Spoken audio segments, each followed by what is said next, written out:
Welcome back to another episode of the weekly Tao Reflections with Eric and Courtney.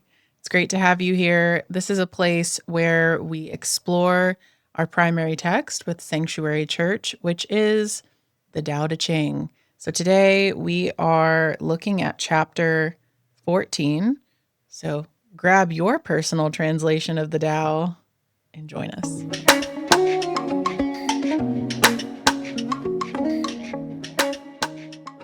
Chapter 14.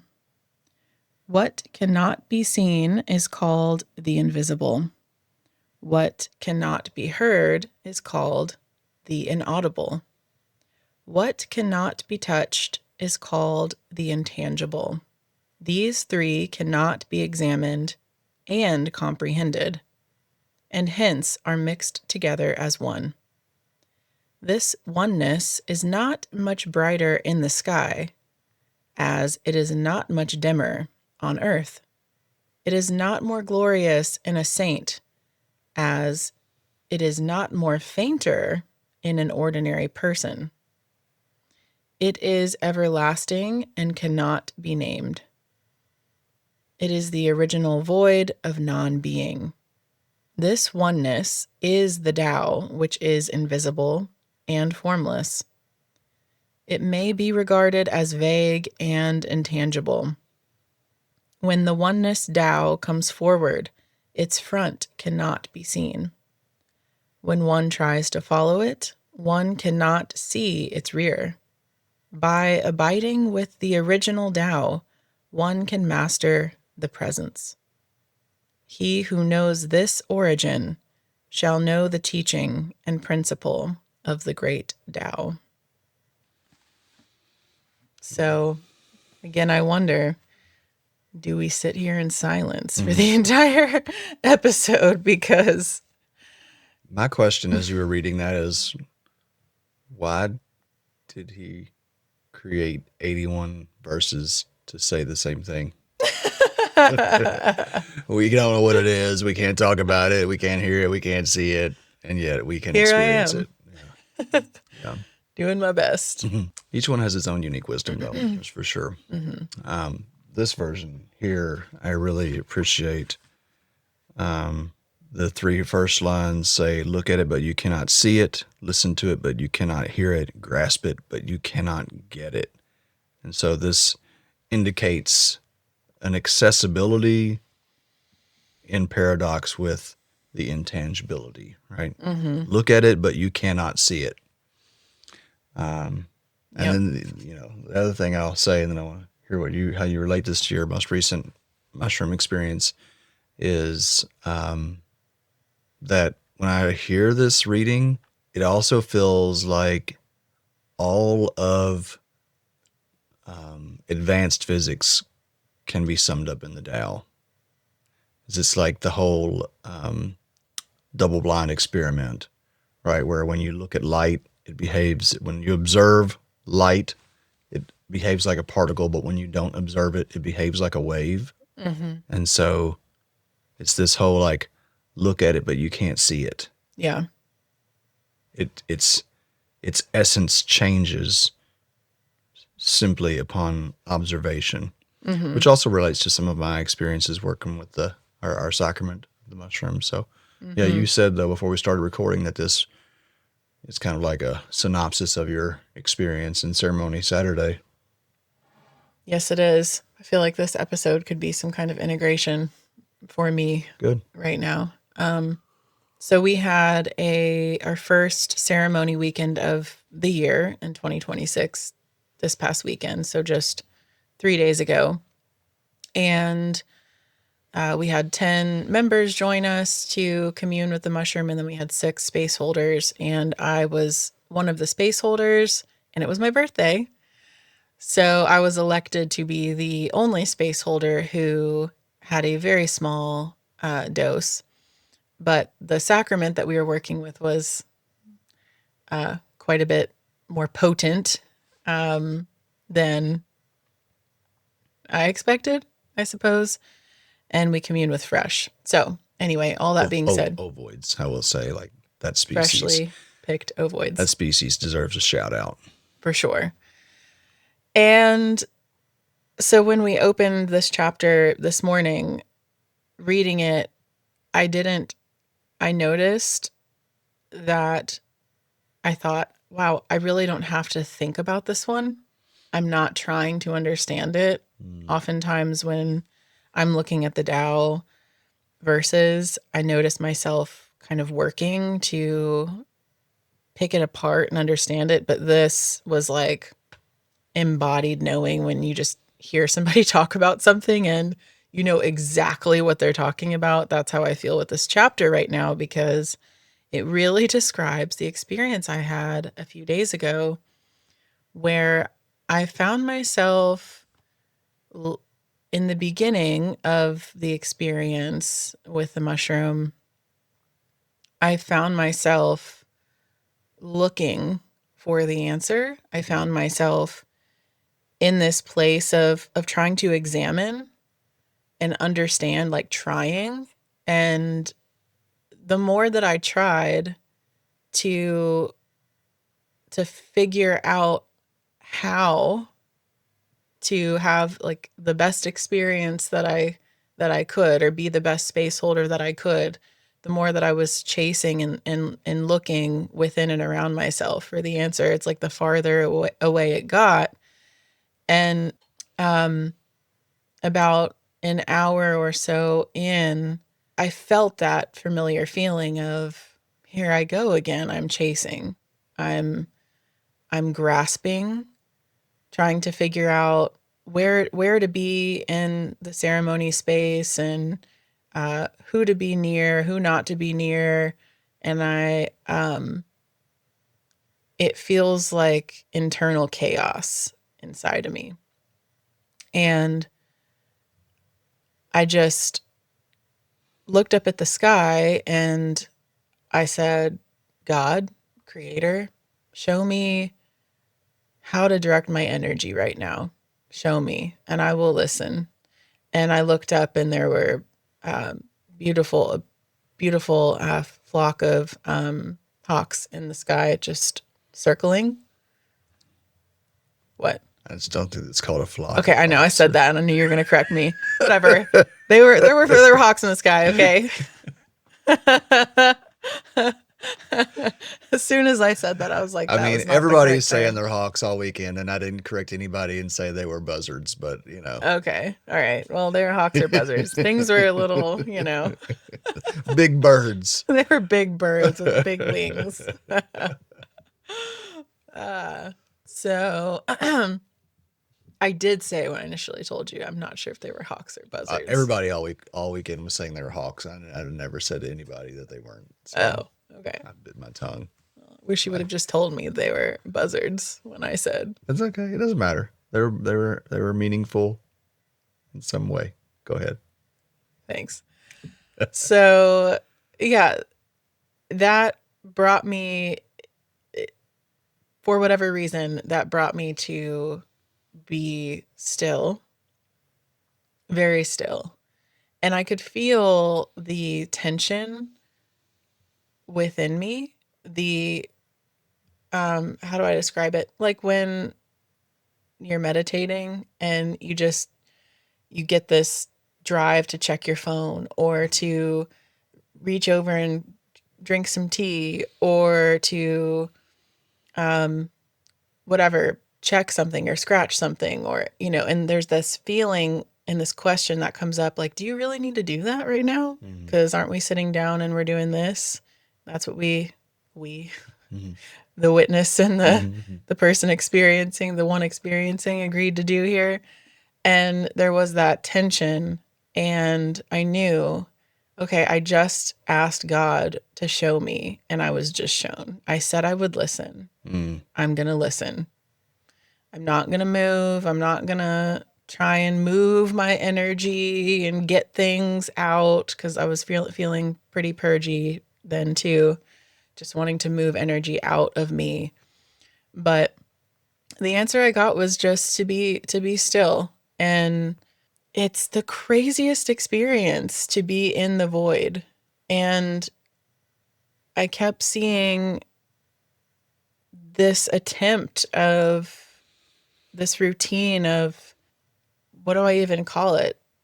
Just thoughts. And I want to say it's my brain, but I'm not sure if that's what it is. But I want to say my brain giving me things to do and watching it go by.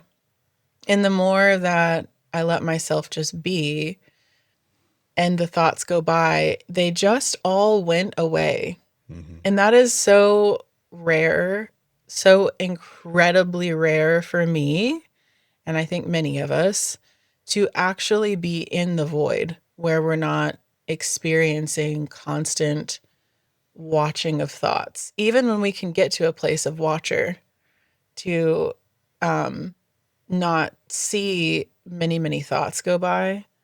But I did finally get to a place of being in the void where I was one with the wind and the grass and the people coming up to me and around me. And there was this peace that was so deep, like the deepest rest that I had had in so long while awake. It felt like the greatest luxury in the whole entire world. Like I can't imagine any greater experience than that. Feeling so at peace with just being in the void. And it was an incredible gift. And now as I return home and I'm riding the edge of action and being a tender to all the things in our life. It's, that's a whole experience in and of itself. The grasping begins. Yeah, it's very, very tricky. It comes in quick. Oh, yeah, it does. So quick. Yeah, before we left the ceremony space, the campsite for the weekend, I felt this fear coming up, this knowing, like, oh, it's not really a fear. It's more like pre-grieving or something. Like I'm not going to, I don't want to live my life sitting there in the void. Like that's not why I'm here. Right. I didn't come here for that, but getting a dose of it to just tune my field was really helpful, but it did feel a little sad. So yeah. I'm curious how the audience is relating with this, if they've had experiences of this. When you say the void, it's what I'm hearing is stillness. Not that your word is wrong by any means. It's just how I'm translating that into my experiences is stillness. And you can be still with lots moving around you. Thoughts and birds and trees and people can be moving around us, and we can tap into that void or that stillness, that intangible reality in moments. That's what I guess my question for you, and what I would encourage the audience to consider, is how we can touch in with that on a regular basis. And this is why these experiences are so valuable, and I would argue important, because sure, you can go to the ashram and sit for weeks at a time and get to the place of where you experience that stillness. But I also think that there's great value in having these powerful ancient tools that have been with us, used sacramentally for thousands and thousands of years, to give us glimpses into that reality that we can take into our daily lives as well. And so how do you imagine that you can take that into your daily life, where you just get maybe a glimpse every day or every few days of that underlying reality? It's a great question. And while I'm tempted to say something like step away from my workspace, step away from the computer for 10 minutes throughout the day, or get up earlier and stretch and meditate. Those are wonderful things to do. And what I've been shown in this time that I'm at in my life right now is that it's more of a like structural thing, like a structural shift in my life that has required some more like big tools. Like sometimes you just gotta gut the place and redo it. I don't feel like I'm like gutting everything right now, but I do feel like I've been awakening to needing to shake some things down, destroy some things, and build them back up a different way in the way my life is set up. So, yeah, I don't know the answer right now, but being more aware of how I've been thinking things need to be, the roles that I play mainly. Like I've been questioning my roles where I can lean more into some things and step away from others, like motherhood, for instance, is a place that I've been looking at and noticing that I'd like to lean more into being with our family and step away from previous roles that don't require as much presence. So yeah, it's kind of vague, but As is this entire passage, so seems fitting. yeah. And it just strikes me that as you were sitting there having that experience of stillness, that there was quite a bit of movement around you. And that we often want to attribute our conditions to the environment. And certainly there's an impact there, but it was really your internal state that was still, not the external. Yeah, thanks for touching on that. Yeah, not waiting for my circumstances to change is for me to change is a big thing that's coming up for me right now. And especially as in that role as a space holder in ceremony, I was there with not just for me at all. Right. I was very intentional and aware of all the people around me when I was in that space. I was so in the field, I could feel everyone's energy, and where they were. Like my energy field was touching theirs. That's not super linear for people who haven't had an experience where their energy field is that extended, but it was interesting to experience the deep knowing that I don't need to get up and do things to help them. That truly the most helpful thing that I could have done was to sit still and be there in the field with them. And that has been historically very challenging for me to understand. I think for most it is.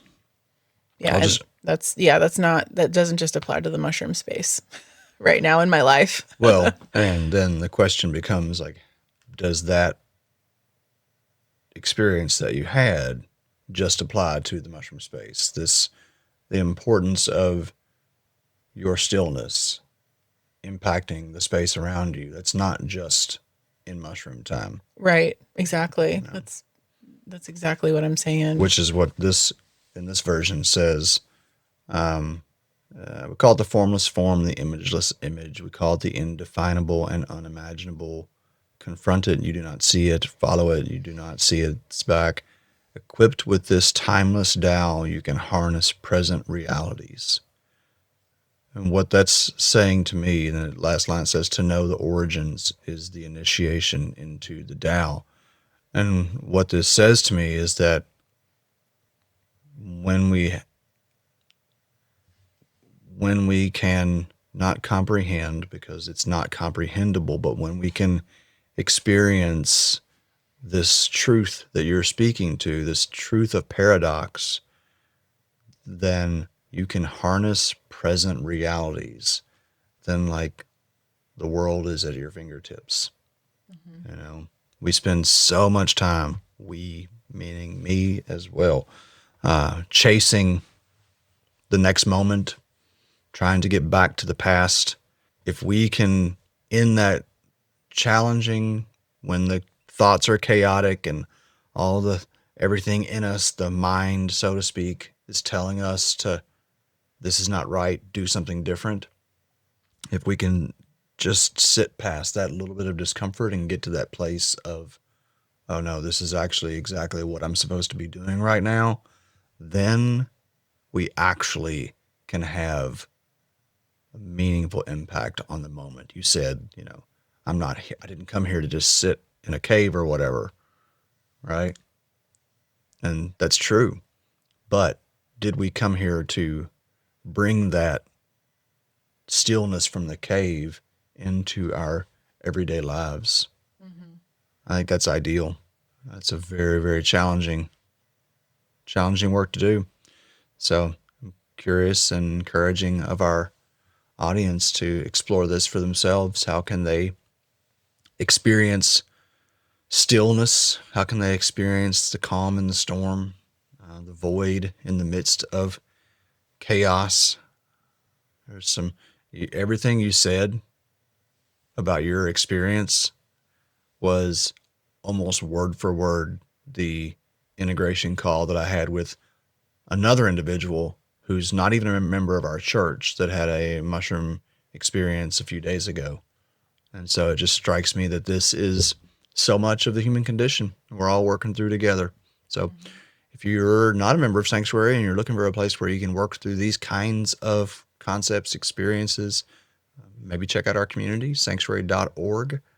If you are a member of Psanctuary, then we so appreciate your support, and we encourage everyone here to just keep doing what we can to keep this community thriving and bringing your unique gifts and talents to bear so that we can harness present realities, as the Tao says.